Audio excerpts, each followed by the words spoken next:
Parmar SSC fat man book आधुनिक इतिहास के इस वीडियो में आज हम लोग पढ़ेंगे बंगाल विभाजन के बारे में। बंगाल विभाजन में हम लोग पढ़ेंगे बंगाल विभाजन जो 1905 में हुआ था उसमें प्रमुख कांग्रेस अधिवेशन के बारे में, नरम दल और गरम दल के बारे में, भारत परिषद अधिनियम 1909 जो आया था उसके बारे में, क्रांतिकारी गतिविधियों के बारे में, होम रूल लीग जो आया था 1916 में उसके बारे में, और लखनऊ अधिवेशन जो हुआ था 1916 में इसके बारे में। तो ये सब टॉपिक्स के बारे में पढ़ना है बंगाल विभाजन में।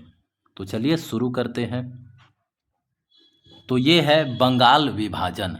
बंगाल विभाजन जो है वो हुआ था कब? 1905 ईस्वी में। बंगाल विभाजन जो है वो 1905 ईस्वी में हुआ था। साल 1905 ईस्वी में तत्कालीन भारत के वायसराय जो है वो लॉर्ड कर्जन थे। लॉर्ड कर्जन 1899 से लेकर के 1905 ईस्वी तक रहा। इसी ने बंगाल विभाजन का प्रस्ताव रखा। लॉर्ड कर्जन जो है वो बंगाल विभाजन का प्रस्ताव रखा 1905 ईस्वी में। इस विभाजन ने हिंदू और मुस्लिम समुदायों के बीच रोष उत्पन्न किया, जिससे सांप्रदायिक तनाव बढ़ा, जो आगे चल करके भारत के स्वतंत्रता संग्राम के दौरान महसूस किया गया।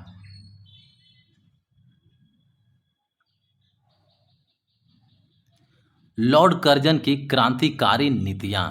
तो कलकत्ता निगम अधिनियम 1899 में लाया गया। लॉर्ड कर्जन जो है वो 1899 में लाया कलकत्ता निगम अधिनियम। आधिकारिक गोपनीयता अधिनियम उसने 1904 में लाया। प्रेस की स्वतंत्रता पर प्रतिबंध लगाने के लिए लॉर्ड कर्जन जो है वो आधिकारिक गोपनीयता अधिनियम 1904 लाया। भारतीय विश्वविद्यालय अधिनियम 1904 लाया और बंगाल विभाजन किया 1905। लॉर्ड कर्जन जो है वो कलकत्ता निगम अधिनियम लाया 1899 में। लॉर्ड कर्जन जो है वो आधिकारिक गोपनीयता अधिनियम लाया 1904 में। लॉर्ड कर्जन भारतीय विश्वविद्यालय अधिनियम लाया 1904 में। और लॉर्ड कर्जन जो है वो बंगाल विभाजन अधिनियम लाया 1905 में। तो बंगाल ब्रिटिश भारत की कुल जनसंख्या बंगाल जो है वो ब्रिटिश भारत की कुल जनसंख्या का 1/4 हिस्सा था। विभाजन के दौरान बंगाल को 2 हिस्सों में बांटा गया। जब विभाजन हुआ उस समय बंगाल को 2 हिस्सों में बांटा गया। एक हिस्सा बना पूर्वी बंगाल और दूसरा हिस्सा बना पश्चिमी बंगाल। पूर्वी बंगाल जो है वो मुस्लिम बहुल एरिया था और पश्चिमी बंगाल जो है वो हिंदू बहुल एरिया था। पूर्वी बंगाल वर्तमान की बात करें तो असम और बांग्लादेश जो है वो पूर्वी बंगाल कहलाते हैं। और पश्चिम बंगाल उड़ीसा और बिहार। पश्चिम बंगाल और उड़ीसा और बिहार जो है वो पश्चिमी बंगाल था। बंगाल विभाजन के लिए ब्रिटिशों द्वारा दिए गए कारण। तो ब्रिटिशों ने 1905 ईस्वी में बंगाल के विभाजन का कारण मुख्य रूप से प्रशासनिक सुविधा और एक बड़े और विविध जनसंख्या वाले क्षेत्र में शासन व्यवस्था को सुधारने की आवश्यकता के आधार पर प्रस्तुत किया।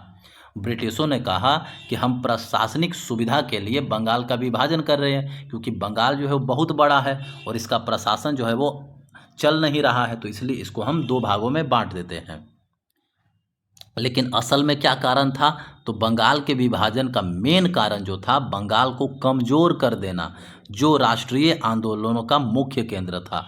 बंगाल में ही बार बार ऐसे राष्ट्रीय आंदोलन हो रहे थे, इसलिए बंगाल को कमज़ोर करना था, इसलिए बंगाल विभाजन लाया गया था। बंगाल विभाजन का घोषणा जो है वो कब हुआ था? जुलाई 1905 में। जुलाई 1905 में हुआ था और विभाजन लागू हुआ अक्टूबर 1905 में। बंगाल विभाजन घोषणा हुआ जुलाई 1905 में और विभाजन लागू हुआ अक्टूबर 1905 में। तो शायद 20 जुलाई को हुआ था और 16 अक्टूबर को लागू हुआ था। कांग्रेस अधिवेशन। कांग्रेस अधिवेशन की बात करें तो महत्वपूर्ण कांग्रेस अधिवेशन में आ जाता है एक 1905 का कांग्रेस अधिवेशन। 1905 का कांग्रेस अधिवेशन जो है वो हुआ था कहाँ? बनारस में। इसके अध्यक्ष थे गोपाल कृष्ण गोखले। इस अधिवेशन में विभाजन विरोधी आंदोलन यानी स्वदेशी आंदोलन को मंजूरी दी गई। स्वदेशी आंदोलन की औपचारिक घोषणा जो है वो 7 अगस्त 1905 ईस्वी को कलकत्ता टाउन हॉल में की गई, जिसमें विदेशों में निर्मित सामान और उत्पादों का बहिष्कार किया गया।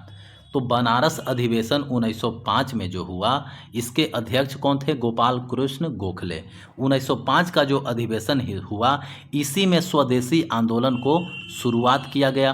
स्वदेशी आंदोलन की घोषणा कब हो गई? 7 अगस्त 1905 को। कहाँ? कलकत्ता में, कलकत्ता के टाउन हॉल में। और इसमें स्वदेशी आंदोलन में ये हुआ कि ब्रिटिशों के द्वारा जो निर्मित सामान है वो सब को बहिष्कार करना है। 1906 का कलकत्ता कांग्रेस अधिवेशन, 1906 का जो कलकत्ता में हुआ कांग्रेस का अधिवेशन, इस अधिवेशन की अध्यक्षता दादा भाई नौरोजी ने किया। इस अधिवेशन में 4 महत्वपूर्ण प्रस्ताव पारित किए गए थे। वो क्या था?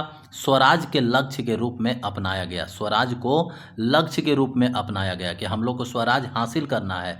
दूसरा, विदेशी वस्त्रों का बहिष्कार करने के लिए कहा गया, स्वदेशी अपनाने के लिए कहा गया, और राष्ट्रीय शिक्षा यानी राष्ट्रीय शिक्षा परिषद का गठन करने को कहा गया।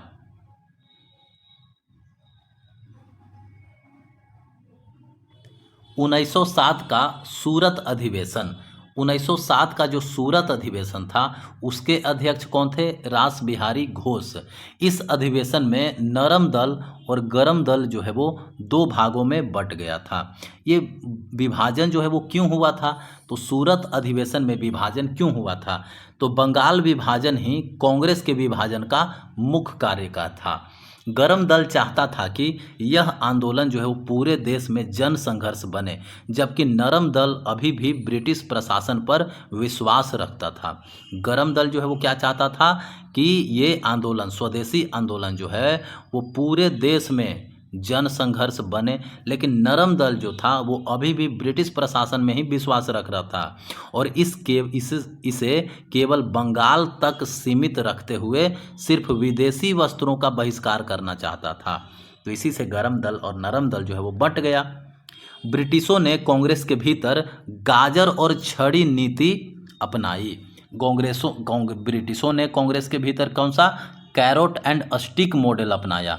गाजर का मतलब नरम दल को तुष्टीकरण और गरम दल को दमन किया। यानी नरम दल को ब्रिटिश जो है वो खूब सपोर्ट किया, लेकिन गरम दल को उसने दमन किया। नरम दल और गरम दल ये होता क्या है? नरम दल और गरम दल की बात करें तो नरम दल द्वारा अपनाए गए तरीका, तो नरम दल जो है वो याचिकाएं करते थे, नरम दल जो है अपनी बात समाचार पत्र से रखते थे, नरम दल जो है वो पुस्तिका प्रकाशित करते थे और उसमें अपनी बातें को लिखते थे।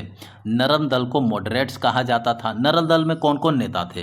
तो सुरेंद्रनाथ बनर्जी, के मित्र, जे के गोखले, फिरोज शाह मेहता। सुरेंद्रनाथ बनर्जी जो है वो नरम दल से थे, के मित्र नरम दल,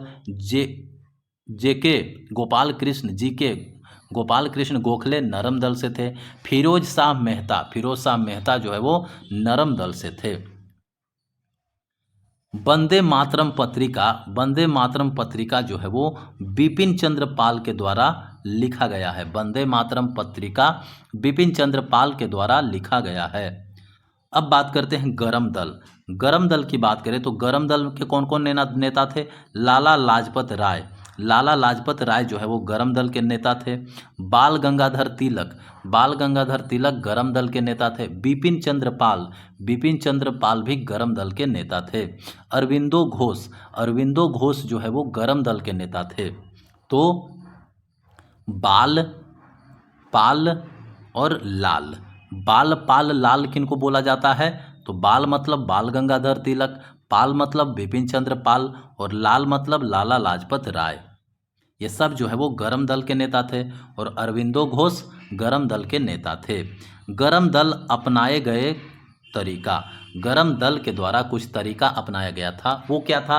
तो गरम दल के अनुसार विदेशी शासन ने नफरत कर, गरम दल के अनुसार गरम दल जो है वो विदेशी शासन से नफरत करते थे और इस नफरत को कोई कम नहीं कर सकता था। स्वराज को राष्ट्रीय आंदोलन का उद्देश्य मानते थे। गरम दल जो है वो स्वराज को राष्ट्रीय आंदोलन का उद्देश्य मानते थे। सीधी राजनीतिक कार्रवाई जो है वो उनके लिए जरूरी था। जनसंख्या की क्षमता पर विश्वास था जो सत्ता को चुनौती दे सकता था। गरम दल को जनसंख्या की क्षमता पर विश्वास था जो सत्ता को चुनौती दे सकता था। व्यक्तिगत बलिदान की आवश्यकता थी और एक सच्चे राष्ट्रीयतावादी को हमेशा इसके लिए तैयार रहना चाहिए। गरम दल मानते थे कि हम लोग के हर एक व्यक्ति को बलिदान देना चाहिए और ये सच्चे राष्ट्रीयतावादी के लिए बहुत ही जरूरी है। अश्विन कुमार दत्त द्वारा बरिशाल में स्वदेशी बांधव समिति का गठन किया गया था। स्वदेशी बांधव समिति का गठन बरिशाल में किसने किया था? अश्विनी कुमार दत्त। बरिशाल जो है वो अब बांग्लादेश में है। राष्ट्रीय शैक्षिक केंद्रों का गठन किया जाना था। राष्ट्रीय शैक्षिक केंद्रों का अश्विनी कुमार दत्त के द्वारा गठन किया जाना था। स्वदेशी उद्योग B.O. चिदम्बरम पिल्लई द्वारा तमिलनाडु में स्वदेशी स्टीम नेविगेशन कंपनी का गठन किया गया था। स्वदेशी स्टीम नेविगेशन कंपनी का गठन V.O. चिदम्बरम पिल्लई द्वारा तमिलनाडु में किया गया था। अब है बाल गंगाधर तिलक के बारे में कुछ। बाल गंगाधर तिलक की बात करें तो बाल गंगाधर तिलक ने युवाओं को आकर्षित और संगठित करने के लिए गणपति और शिवाजी महोत्सव का आयोजन शुरू किया था महाराष्ट्र में। उन्हें वैलेंटाइन चिरोल द्वारा उनकी पुस्तक इंडिया अनरेस्ट में भारतीय अशांति का जनक का उपनाम दिया गया था। भारतीय अशांति का जनक किनको कहा जाता था? तो बाल गंगाधर तिलक को। इनको कहा था किसने? भारतीय अशांति का जनक बोला था वैलेंटाइन सिरोल ने अपनी पुस्तक इंडियन अनरेस्ट इसमें बाल गंगाधर तिलक को भारतीय अशांति का जनक कहा था। बाल गंगाधर तिलक को लोकमान्य तिलक के नाम से जाना जाता है। बाल गंगाधर तिलक के दो पत्रिकाएं थे, एक मराठा और दूसरा केसरी। मराठा जो था वो अंग्रेजी भाषा में था और केसरी जो था वो मराठी भाषा में था। विभाजन विरोधी आंदोलन के दौरान प्रकाशित समाचार पत्र। जब विभाजन विरोधी बंगाल विभाजन जो हो गया था उसके विरोध में आंदोलन चल रहा था तो उस समय कुछ पत्र प्रकाशित किए गए थे। हितवादी जो है वो किसके द्वारा प्रकाशित किया गया था? द्विजेंद्र नाथ ठाकुर के द्वारा हितवादी प्रकाशित किया गया था। संजीवनी समाचार पत्र जो है वो कृष्ण कुमार मित्रा के द्वारा प्रकाशित किया गया था। कृष्ण कुमार मित्रा।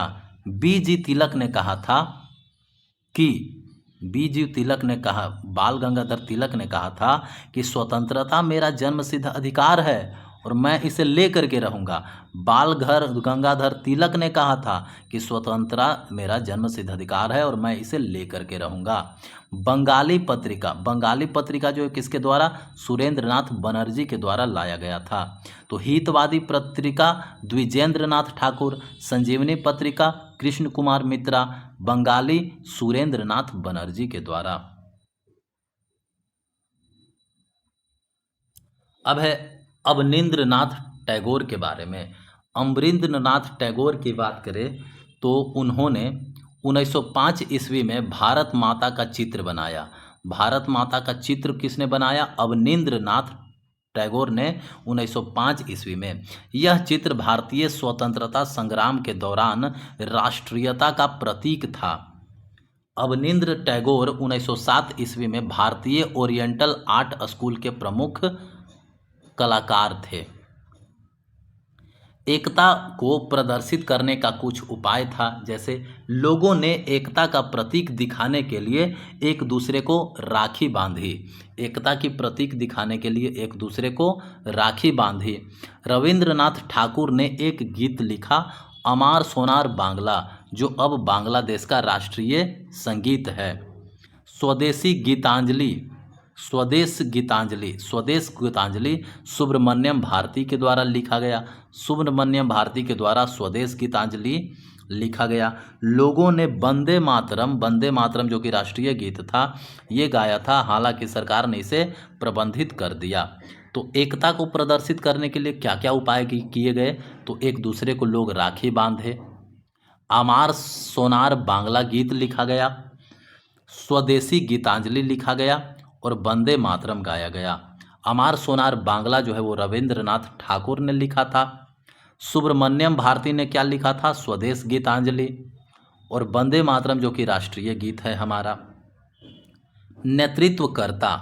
नेतृत्वकर्ता की बात करें तो जो भी आंदोलन था उसको पुणे और बम्बई से कौन नेतृत्व कर रहे थे, बाल गंगाधर तिलक जो है वो पुणे और बम्बई से नेतृत्व कर रहे थे। दिल्ली से आंदोलन को कौन नेतृत्व कर रहा था, सैयद हैदर रजा जो है वो दिल्ली से नेतृत्व कर रहे थे। मद्रास से थे, स्वदेशी जो आंदोलन था, स्वदेशी आंदोलन को मद्रास से नेतृत्व कर रहे थे चिदम्बरम पिल्लई जो है वो मद्रास से नेतृत्व कर रहे थे। और पंजाब से नेतृत्व कर रहे थे लाला लाजपत राय। बंगाल विभाजन के बाद जो स्वदेशी आंदोलन हुआ था उसका नेतृत्व लाला लाजपत राय जो है वो पंजाब से कर रहे थे। मुसलमानों की प्रतिक्रियाएं, तो मुसलमानों ने विभाजन विरोधी आंदोलन का समर्थन नहीं किया। मुसलमान जो है वो विभाजन विरोधी जो है था उसको समर्थन नहीं किया। 30 दिसंबर 1906 को ढाका में नवाब ख्वाजा सलीमुल्लाह और आगा खान द्वारा अखिल भारतीय मुस्लिम लीग का गठन किया गया। अखिल भारतीय मुस्लिम लीग का गठन कब हुआ, 30 दिसंबर 1906 ईस्वी को। कहाँ हुआ, ढाका में हुआ। मुस्लिम लीग का गठन किसने किया, तो नवाब ख्वाजा सलीमुल्लाह और आगा खां और सलीमुल्लाह ने अखिल भारतीय मुस्लिम लीग का गठन 30 दिसंबर 1906 ईस्वी को ढाका में किया। अब है भारतीय परिषद अधिनियम 1909। भारतीय परिषद अधिनियम 1909 को मार्ले मिंटो सुधार के नाम से भी जाना जाता है।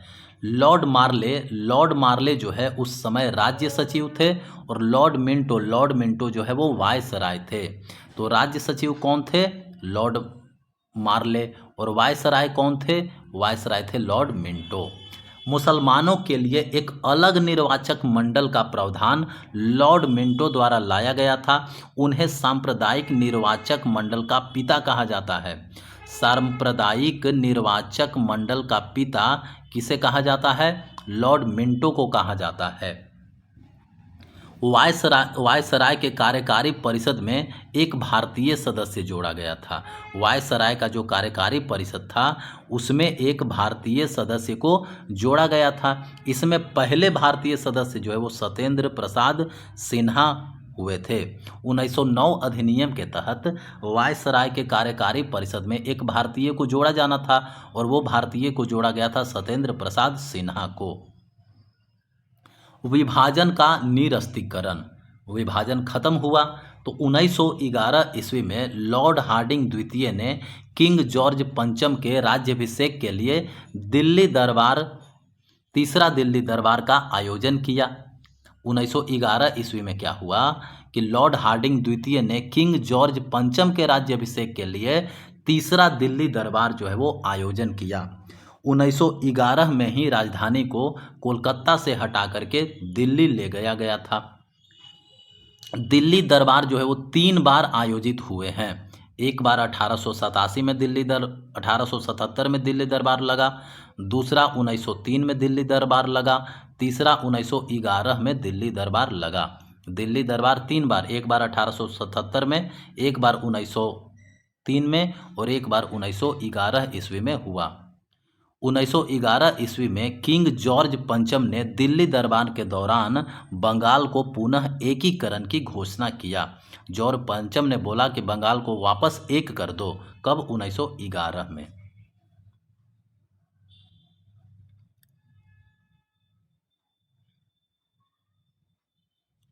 अब बात करते हैं कुछ क्रांतिकारी गतिविधियों के बारे में। क्रांतिकारी गतिविधियों की बात करें तो अनुशीलन समिति की स्थापना बंगाल में हुआ। सतीश चंद्र बसु, जतीन्द्रनाथ बनर्जी और बारिंद्र कुमार घोष। सतीश चंद्र बसु, जतीन्द्रनाथ बनर्जी और बारिंद्र कुमार घोष, ये तीनों मिल करके अनुशीलन समिति की स्थापना बंगाल में करते हैं। कब? 1902 ईस्वी में। पटना में इस समिति की स्थापना सचिन सान्याल द्वारा की गया था। अनुशीलन समिति की स्थापना पटना में किनके द्वारा किया गया? सचिन सान्याल के द्वारा। शिवाजी और गणपति महोत्सव का आयोजन किया गया 1890 में। शिवाजी और गणपति महोत्सव का आयोजन किया गया 1890 में। चापेकर बंधुओं WC रैंड की हत्या कर दिए 1897 ईस्वी में। चापेकर बंधु जो है वो WC रैंड, जो कि पुणे के प्लेग कमीशन अधिकारी थे, पुणे के प्लेग कमीशन अधिकारी थे WC रैंड की हत्या चापेकर बंधुओं ने कर दिया था। कब? 1897 ईस्वी में। मित्र मेला की स्थापना सावरकर बंधुओं ने पुणे में किया था। कब? 1899 ईस्वी में। मित्र मेला की स्थापना पुणे में सावरकर बंधुओं के द्वारा किया गया था 1899 ईस्वी में। मित्र मेला को BD सावरकर द्वारा अभिनव भारत समिति में विलय कर दिया गया। कब? 1904 ईस्वी में। मित्र मेला जो है वो अभिनव भारत में जाकर के मिल गया। अभिनव भारत में मिल गया। इसको मिलाया कौन? BD सावरकर ने मित्र मेला को अभिनव भारत में मिला दिया 1904 ईस्वी में। भारतीय होम रूल और इंडिया हाउस की स्थापना श्यामजी कृष्ण वर्मा ने लंदन में किया था।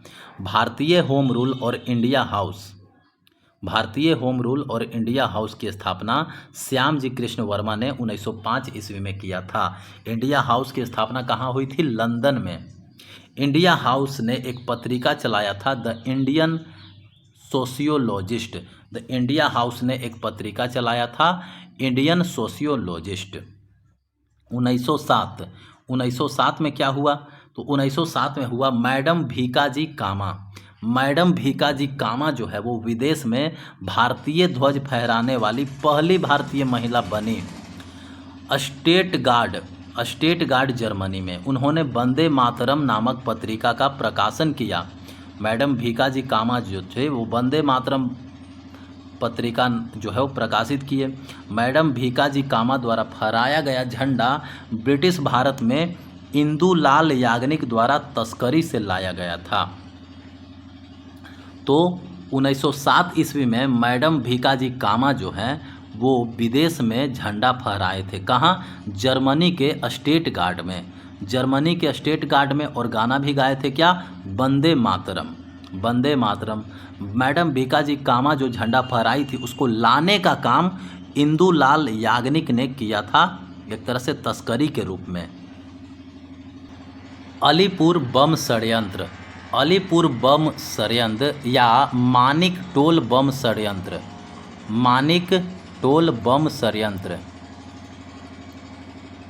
अलीपुर बम षड्यंत्र या मानिक टोल बम षड्यंत्र यह मुजफ्फरपुर के न्यायाधीश की हत्या करने का प्रयास था, जिसमें खुदीराम बोस और प्रफुल्ल चाकी शामिल थे। कन्हाई लाल दत्ता ने इस घटना की गवाह की हत्या कर दी। प्रफुल्ल चाकी ने आत्महत्या कर ली और खुदीराम बोस को मुजफ्फरपुर जेल में फांसी दी गई थी। तो अलीपुर बम षड्यंत्र जो है वो कब हुआ था? अलीपुर बम षड्यंत्र जो है वो 1908 ईस्वी में हुआ था। मुजफ्फरपुर के न्यायाधीश की हत्या करने की ये कोशिश थी। अलीपुर बम षड्यंत्र जो है खुदीराम बोस और प्रफुल्ल चाकी के द्वारा किया गया था, लेकिन एक गवाह बन गया था, उस गवाह को हत्या कर दिया था कौन? कन्हाई लाल दत्ता। कन्हाई लाल दत्ता ने अलीपुर बम षड्यंत्र के गवाह को हत्या कर दिया था। प्रफुल्ल चाकिल जो है वो आत्महत्या कर लिए, लेकिन खुदीराम बोस को मुजफ्फरपुर के जेल में फांसी दे दिया गया। मदन लाल ढींगरा ने करजन वाइली की हत्या कर दिया था। करजन वाइली की हत्या किसने किया? मदन लाल ढींगरा ने। कब? 1909 ईस्वी में। एएमटी जैक्सन की हत्या अनंत लक्ष्मण ने किया। इस जैक्सन की हत्या किसने किया? अनंत लक्ष्मण ने। कब? 1909 ईस्वी में। यूनाइटेड इंडिया हाउस की स्थापना अमेरिका में किया गया था तारकनाथ दास और जी.डी. कुमार के द्वारा। यूनाइटेड इंडिया हाउस की स्थापना तारकनाथ दास और जी.डी. कुमार के द्वारा 1910 ईस्वी में किया था।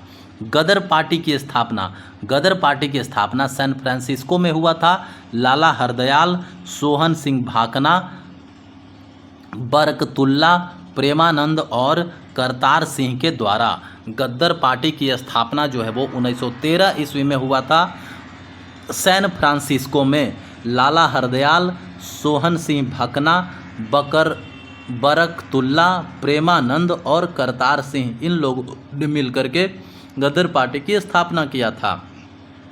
सोहन सिंह भाकना जो है वो गद्दर पार्टी के अध्यक्ष थे। गदर पार्टी के अध्यक्ष कौन थे? सोहन सिंह भाकना। बर्लिन समिति की स्थापना वीरेंद्रनाथ चट्टोपाध्याय के द्वारा किया गया था। वीरेंद्रनाथ चट्टोपाध्याय के द्वारा बर्लिन समिति की स्थापना किया गया था 1915 ईस्वी में। 1911 में बी.डी. सावरकर को अंडमान और निकोबार द्वीप समूह स्थित सेल्यूलर जेल भेज दिया गया था। बी.डी. सावरकर को सेल्यूलर जेल भेजा गया था। कब? 1911 ईस्वी में। कामागाटा मारू घटना जो है वो कब हुआ था? 1914 ईस्वी में हुआ था। कामागाटा मारू यह एक जापानी जहाज था जिसे एक सिख व्यापारी ने पट्टे पर लिया था और यह हांगकांग से वैंकूवर की यात्रा पर निकला।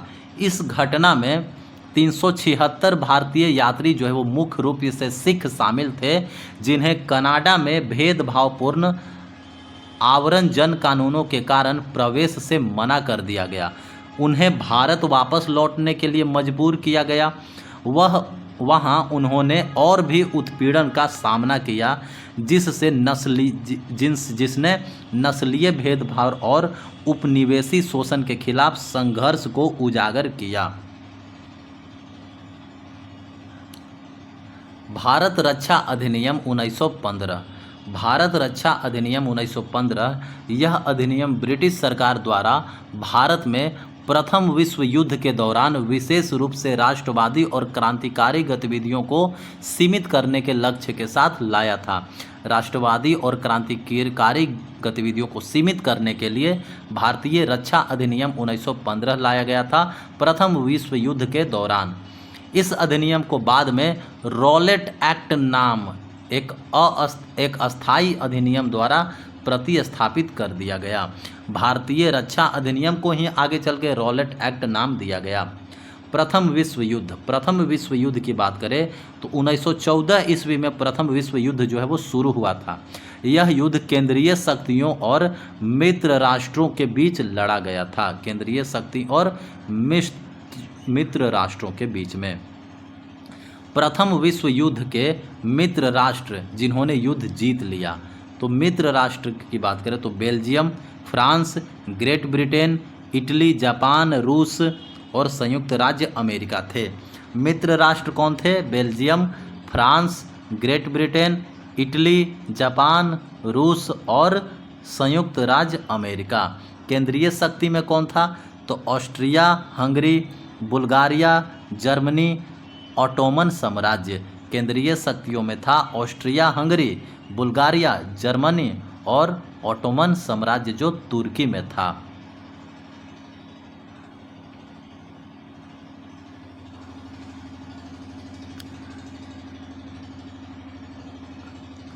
प्रथम विश्व युद्ध के संदर्भ में भारतीय राष्ट्रीयता के दृष्टिकोण। तो नरम दल ने युद्ध का समर्थन किया, नरम दल ने युद्ध का समर्थन किया, इसे कर्तव्य के रूप में देखा। गरम दल ने युद्ध का समर्थन किया, आशा थी कि इसके बदले भविष्य में स्वशासन मिलेगा।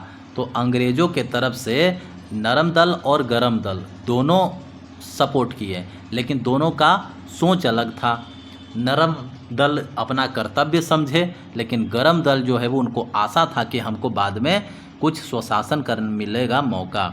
जबकि क्रांतिकारियों ने युद्ध को ब्रिटिश शासन के खिलाफ सक्रिय रूप से लड़ने और बलपूर्वक स्वतंत्रता प्राप्त करने का एक अवसर माना। क्रांतिकारी लोग थे कि वो सोचे कि यही मौका है कि ब्रिटिश तो अलग कुछ युद्ध में उलझा हुआ है और हम भी चाहें तो मिल करके ब्रिटिश के खिलाफ युद्ध कर सकते हैं और जीत सकते हैं। Home rule league, home rule league जो है वो कब आया? 1916 ईस्वी में। होम रूल लीग आया 1916 ईस्वी में। बाल गंगाधर तिलक और एनी बेसेंट द्वारा 2 होम रूल लीगों का गठन किया गया 1916 ईस्वी में। 1920 ईस्वी में बाल गंगाधर तिलक की मृत्यु हो गई और बाद में महात्मा गांधी ने उनकी होम रूल लीग को पुनः नाम बदल करके स्वराज सभा रखा। 1920 ईस्वी में बाल गंगाधर तिलक की मृत्यु हो गई और महात्मा गांधी जो है वो तिलक की जो होम रूल थी उसका नाम बदल करके स्वराज सभा नाम रख दिया। बाल गंगाधर तिलक की होम रूल और एनी बेसेंट की तिलक की होम रूल, एनी बेसेंट। तो बाल गंगाधर तिलक की होम रूल लीग, इसका मुख्यालय कहाँ था? पूना में। बाल गंगाधर तिलक की जो लीग थी इसकी स्थापना सबसे पहले हुई थी। केंद्र कहाँ? महाराष्ट्र, कर्नाटक और केंद्रीय प्रांत बरार में था। एनी बेसेंट की जो होम रूल लीग थी इसकी मुख्यालय मद्रास में थी। इसके अधिक शाखाएँ थे और एनी बेसेंट की होम रूल लीग जो है वो मद्रास और बॉम्बे सिटी में था। लखनऊ अधिवेशन 1916, लखनऊ अधिवेशन 1916 की बात करें तो इस अधिवेशन की अध्यक्षता अंबिका चरण मजूमदार ने किया था। इस अधिवेशन में क्या हुआ था? तो गरम दल और नरम दल ये दोनों जो है वो एकजुट हो गए थे। लखनऊ समझौता हुआ था। लखनऊ समझौता जो है वो भारतीय राष्ट्रीय कांग्रेस और मुस्लिम लीग के बीच हस्ताक्षरित किया गया था। कुछ महत्वपूर्ण पत्रिका की बात करें तो न्यू इंडिया और कॉमनवेल्थ एनी बेसेंट ने जारी किया था। एनी बेसेंट ने लाया था न्यू इंडिया और कॉमनवेल्थ। अल हिलाल, अल हिलाल एक साप्ताहिक उर्दू भाषा का समाचार पत्र था। अल हिलाल जो है वो लाया गया था मौलाना अबुल कलाम आज़ाद के द्वारा। मौलाना अबुल कलाम आज़ाद उन्होंने एक पुस्तक भी लिखी थी जिसका नाम था India wins freedom. India wins freedom पुस्तक जो है वो लिखा गया था मौलाना अबुल कलाम आज़ाद के द्वारा। कॉमरेड, कॉमरेड एक साप्ताहिक अंग्रेजी भाषा की समाचार पत्र थी। कॉमरेड समाचार पत्र जो है वो लाया गया था मौलाना मोहम्मद अली जिन्ना के द्वारा। मौलाना मोहम्मद अली जिन्ना के द्वारा लाया गया था कॉमरेड। तो ये था बंगाल विभाजन से संबंधित जानकारी।